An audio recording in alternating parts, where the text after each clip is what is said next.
I need Uh, one thing that's been bothering me. Do you wear the cap because you've got no hair or because you're cold?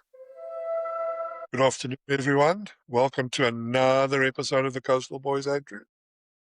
How are you, Joseph? Everything good? All good, Andrew. I was expecting to see you somewhere else because you tipped a few winners yesterday. I thought we might see you on a cruise or something.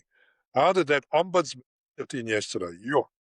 Well, that went well, and we just bumped into the favourite in our each way bet at a big price. And the other horse, Lady Gaga, never got a run for about 400 metres up the rail. That's the vagaries of tipping early doors and not being on course, because the draw bias comes into effect a lot of times when you watch a couple of the first early races and you can find a few pointers. But we How are many here the day before. many points did you get for vagaries on scramble? Scrabble, sorry. 2, 4, 5, 6, 7, 8, 9, 10, 11, 12. Depends if it's double or triple word. I need one thing that's been bothering me. Do you wear the cap because you've got no hair or because you're cold? I wear the cap because I've got half and half not, but I wore the cap because it says New York, and I like the talk of New York this weekend. I have got a myriad of caps to wear. I thought I'd wear this one again. I quite like the way it sits on my pip. Andrew, we're going to do a few races at Fairview, and you've got something juicy for everyone in the fourth race tomorrow on the poly track, where Lance and his company, soccershop.bet, are betting Taste the Rainbow, Monkey's Wedding, Alakazam, all 28 to 10. Dead Poet Society 6 to 1, 13 to 2. Luca de Wheels, 15 to 2. Jetta War. What? Let's start at the top. Taste the Rainbow, decent third behind Eugenius, was hanging quite badly. Marco van Rensburg stays on board. We're over 1,600 meters now. On the poly again. I think the only people that have seen grass in PE are the guys that smoke a bit of weed, because the tracks there are absolutely knackered from all the rain. This horse is again on the poly, stepping up in trip. Nice educational on debut. Must have a squeak. Taste the Rainbow. Monkey's Wedding from the Nell Yard. She had little on board. Form update. Ran second last week, over 1,800 on the poly, behind Osmium. He was chopped that day. I mean, he got a good hiding last week. A squeak. Bugle. Zitzman has taken his horses out. Alakazam has had 3 runs on the poly. Started with a cracker over 1,200. And as they've stepped her up in trip, she's been a bit disappointing. Richard Ferry again stays on board for that Leclerc. She shows as if she wants to stay, but when they stepped her up last time, she was fatigued. We have to forgive her that run. And she's been quite costly since she's been in P. She's been favoured 3 times, beaten 3 times. A Dead Poet Society ran behind Timeline. I'm not sure that's the greatest ride. And Carl Stroden +1. Luca de Wheels, I'm going to give that a skip, even though it's improved from 8th to 6th, 7 lengths to 3 lengths. I think probably needs further. Matt's Warrior, I'm going to give a skip. The one that I found that I thought could improve is number 8, Jetta War, Uze Rams on a board, carrying the featherweight of 52 kilograms, draw 4. Second run gelding, ran 4th behind Pick a Pomodoro from the Sharon Cotton Yard.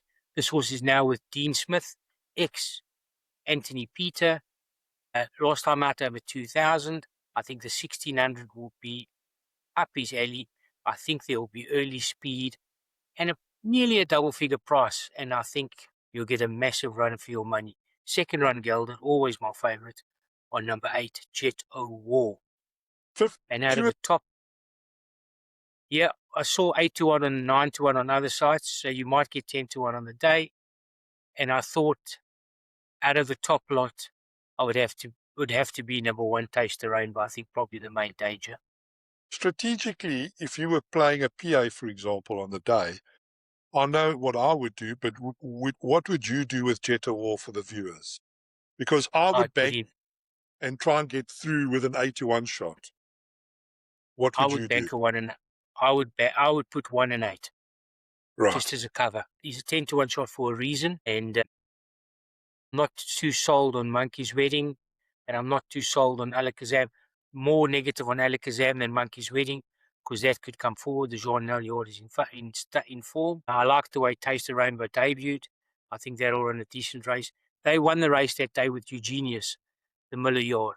So, and Taste the Rainbow was 25-1. So, with improvement, should come forward as well. Perfect. Right. Now we move on to race 5, where SoccerShop.bet's going 16-10 Supreme Fate, Font Emerald 28-10, as is Too Late, My Mate. You're So Special, 4.5-1 into 4-1. 13-2 Zolo, 20-1 and better the rest. You've got something really good for the viewers, yeah. Yeah, my nap in the day, my Andrew's arrows over 1,600 meters this race. The race is cut up. 2 scratchings, number 3 Mountain Eye and Pomerol have come out. Out of the top of the market, they're bidding quite tight. Supreme Fate, Justin Snaith is raiding with 4 horses tomorrow. Quite important that he does come down because he's got the favourite in a couple of races. Be interesting to see how Supreme Fate handles the poly. This is ex-James Crawford horse. If you look at a couple of her runs, they are quite cracking runs. I mean, the length behind Viva La Vida, 3 lengths behind Riet Petite. She beat a horse called Yola Kadung, which is flattered to deceive of late. And her last run was behind a horse called Cutie Patootie over 1,600. Again, we're back over 1,600. Never, first time on the poly in PE. Could be anything. Has the form in the book. And if takes to the poly, could be a big runner. Of the others, second favourite is a horse called, joint second favourite is a horse called DuPont Emerald. Richard Faree for the Grief Yard. Stepping up in trip. This horse, he has had 3 poly runs for 2 wins and an unplaced. The unplaced was over 1,000 meters. I think the step up in trip should suit this horse. I'm not sure we've seen the bottom of her just yet. She has risen from a 72 to an 80 since she's been in Port Elizabeth, Quebec. She's drawn one, which might not suit her because she comes from behind. She might get chopped and cut off. I'm not sure where the pace is going to come from. Babu Shadu might lead with number 1 Year Special. He gets a 2.5 kilos allowance, around behind detailed forecast. But another one of those that's also slow away, which could affect his chances, her chances. But the one I'm going for, my nap on the day, is number 4, Too Late, My Mate. I'm going for Gauteng form over Cape Town form. Craig Zaki on board, second time riding, drawn, Stallgate number 5, perfect posse. This horse sat just off them last time on his Quebec debut. He came with a late run. He was beaten a neck by DuPont Emerald. She is now in receipt of 1.5 kilograms. I think that was a great introduction to Quebec. She brings a Gauteng form. I think she'll be a massive, massive runner. I think the race depends on Supreme Fate, how she takes to the poly. DuPont Emerald is held by Too Late My Mate. So I'm going with Too Late My Mate as my nap on the day, my Andrew's arrow. The only worry for me is that she has a run for 845 days. That's the only negative. Yeah, this is what I think. I think she's going to win. I think she's going to go on a winning spree, this horse. She's got the makeup of that horse. I agree with you. I had a brief look at the race because I know you're the expert on this podcast, but she's achieved a rating of 100, which no other horse in this race has come anywhere near. So the fact that she can win tomorrow, get her 4 or 5 points, win again off 85, I would say this is a candidate for winning 3 in a row. I'd also say take the 28-10 now. I would fancy she starts shorter. Yeah, I think, and I would definitely include number 1 in your quartets and trifectas. I think she's just off them. She's run very well in Quebec, and her debut on the poly was quite decent as well. She's carrying a bit of pudding. DuPont Emerald is the line horse here, the form horse. Done nothing wrong since coming to PE. 6 runs, 3 wins and 2 places. But also another one that's risen from a 73 now to an 80, or a 72 to an 80. Perfect. And I'm sticking with too late, my mate, to improve from her debut. Well, my mate, let's move on to race 8 before it's too late. On soccershop.bet, 5 to 1. Lance owns the horse. Craig Zaki rides for Dean. My dear friend, 4 to 1. 9 to 2. War of Dynamite. Speed Racer, 5 to 1. 9 to 1. Warrior Royalty. Overtures come out. That's why there's been a little bit of an adjustment in the betting. You found something again here in race 8. Yeah, looking for a bit of value. I know number 10 from the Can You Dance, Mr. Lance, from the Dean Smith yard, was well fancied on debut, but did drift in the betting that day late. It was quite alarming, the drift. I think they would have preferred to race on the turf. They've stuck to the poly. They got another decent draw. He was bumped at the start last time. He ran 5 lengths, 11th, 5 lengths behind Ascot. 2 to 1. I'm not sure I'd be diving into the 2 to 1. Must have a chance if he comes forward from that debut run. Polly and was fancied. My dear friend, second in, 1 start on the Polly, another relocator. This horse has been all over. Raced in Cape Town, then raced in Gauteng, where she won, beating Wings of Cadell. She's drawn 13. I'm going to give her a skip in the market. I'm going for number, where we go? Let me get there. Number 3, War of Dynamite. Bubba should do on board, carrying 60 kilograms now with the claim. Very consistent, this horse. 4 places from 6 starts over the distance. Never been unplaced over course and distance. I think they've found the right race, 1,000 meters. Will come in a little bit with the scratchings. He will sit handy. I think a free each way bet for the Kelly Mitchell ride in the race with Babu Sadu, War of Dynamite. Of the rest, a horse, Speed Racer, from the Dean Smith yard, stable companion of 4 runners. Volmine Ferry gets us. This horse is carrying 65 kilos. Leicester 4 is 61. Drawn 4, not for me, I'm afraid. She might set the pace for them. Hopefully we need a pace to run at. It makes a race a true run race. But I couldn't be having Speed Racer. And they ran together, Speed Racer and Warrior of Royalty. Warrior of Royalty won 2 starts back, beating Real War. Not the greatest of form lines. She had little rides for Jean Nell again. Then got beaten 4 lengths by Forest Spire. Does lose start at the gate sometimes, and not for me. So I think War of Dynamite for me. Number 3, Kelly Mitchell. Babu should do. I think expecting a massive run. You're not worried about Stallgate 8, Andrew? I'm not worried about Stallgate 8. Overtures come out, number 6, which was an interesting running in the race. So we'll come down to Stallgate number 7. There might be more scratching. If you're playing tomorrow, guys, just check in the morning, because they have till 9:30 tomorrow to scratch, because it's change of surface. I see 2 trainers have taken out, I think Zitzman, Tara Lang, and I think one other. And I think there might be more scratchings tomorrow.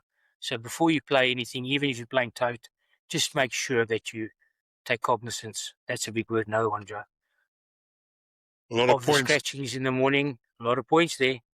And let's hope we can open and close with winners and get the trifecta with the one in the middle, the nap. Right, Andrew, we move on to the Royal Ascot on the Friday. I'm sure. Day number 4. Day number 4. 2 races we're going to look at. We're going to start in the second race, the Commonwealth Cup. 8,394 runners in the race.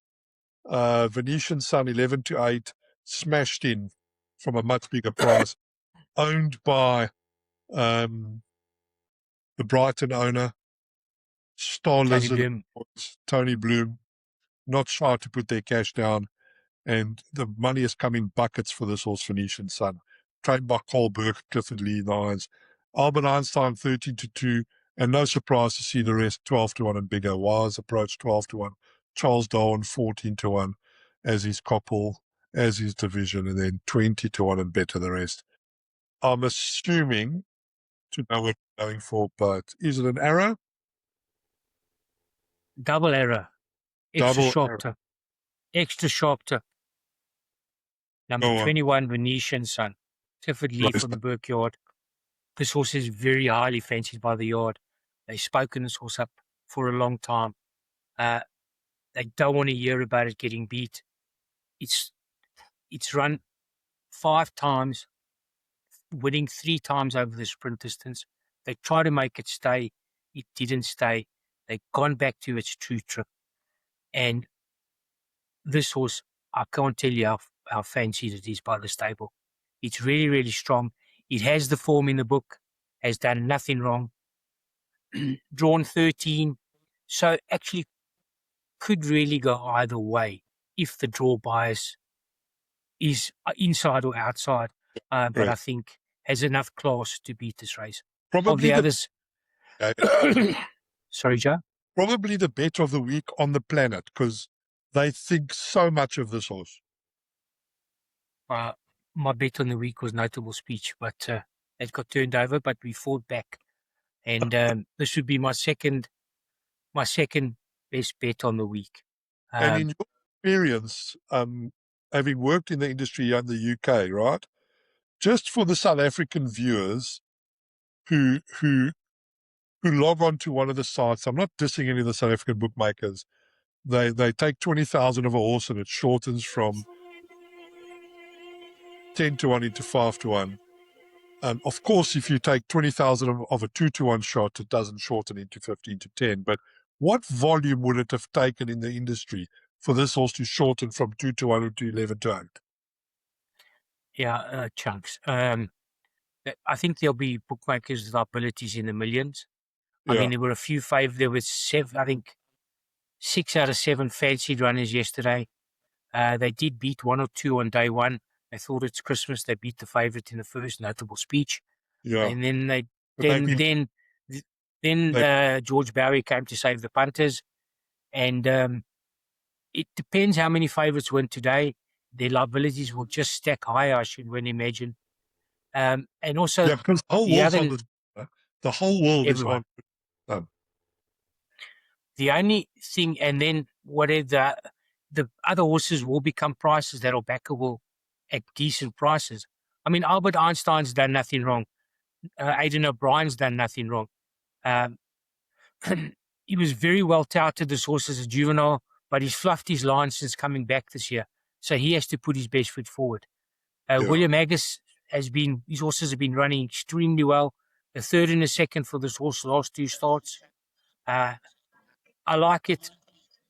He did run at Ascot before. He's placed at Ascot before. He's quite a big price at like 14 to 1.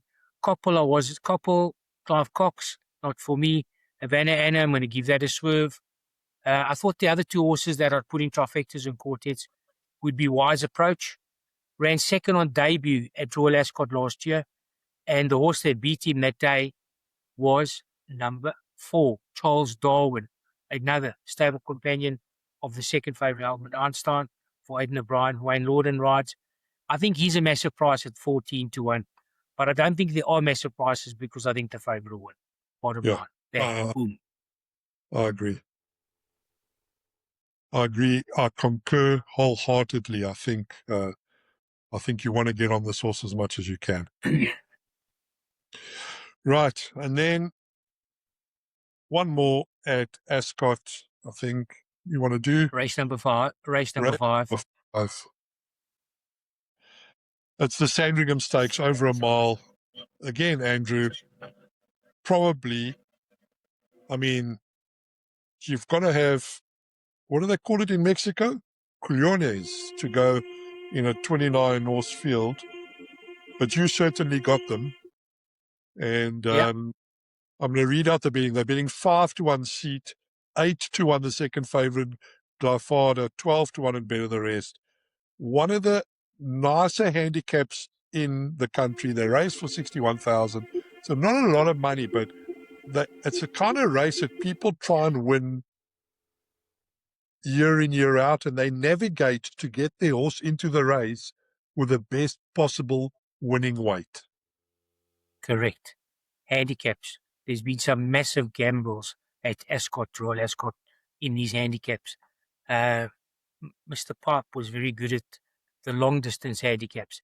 He used to Yes. put a horse away for ages, bring it back slowly, and they would just put the lights out. And they used to get the money. This horse, I'm going to go through the race. I'll read you a couple of top lot. Seat from the John and Thady Gosden horse. Has done nothing wrong. 2 wins from 3 starts. Deserves to be favoured, I suppose. Will have to step forward. Not quite sure. The second favourite, Glyphada. I wish I was there. It's a beautiful place, Glyphada. Has won his last 2. She's won her last 2 starts, but in small fields. 6-runner race, 9-runner race in Ireland. She's now meeting the decent horses, the big horses that have been prepped and ready for this race. And I think she'll be there and thereabouts. There has been a touch of money for her. Of the others in the market, Rosa and Glacier, Charlie Fellows has drifted slightly. Harry Davis on board, won his last start. Another one trying to keep the handicap low. First time at Ascot. Good luck. Darnard Gallop, James Tate won 3 in a row. Then she fluffed her lines, running over a mile. Another one they put in I think it was the 1,000 guineas. She flopped that day. Before that, she was 3 from 3. They thought they had a decent horse in their hands. They probably do have. I'd look for a big run for her. But the horse I'm going for is number 19 each way. Banter from the Roger Varian Yard. Ray Dawson rides. Double figure price. 3 starts today. 2 wins. Last time out over the mile. Nice prep at Thursday, 31st of May. Bring this horse ready for the day. And I'm expecting a massive, massive run from Banter from a stable that's just boiling under, and I think nice double figure price. Look around, you might even find bookmakers offering you 4, 5, 6 places each way. A lot of concessions on this race. They think there's 30 runners, so they like to lure you with offers. Yeah, different and, offers. Different offers. And I'm expecting a big run from this horse. I think we'll go very, very close on the day. Andrew, what else can you tell us? Looking forward to the Cape weekend Town ahead. Yes, very good racing. Cape Town on Sunday, Durban tomorrow, Durban on Saturday.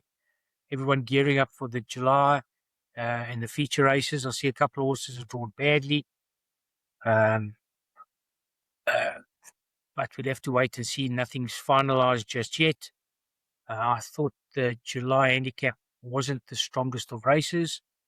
I'm not sure about the new conditions have really brought the best horses forward. Been stop and start, getting horses into the race, getting on the log, getting up the log. I think the favourite's a worthy favourite. Depends where it draws. But at this stage, I've kept my powder dry. I haven't done anything just yet. Okay, Andrew, I think we should end with, from the Coastal Boys, passing on our condolences to Alistair Cohen. I see he lost his dad today. So our thoughts are with Ali. All the best during these tough Long times. life. Long life, Ali. Yeah. And we'll be back tomorrow. Yep, we'll be previewing Cape Town and the last day of Royal Ascot. Perfect. Thank you, Andrew. Thank you, Joao. Have a good day.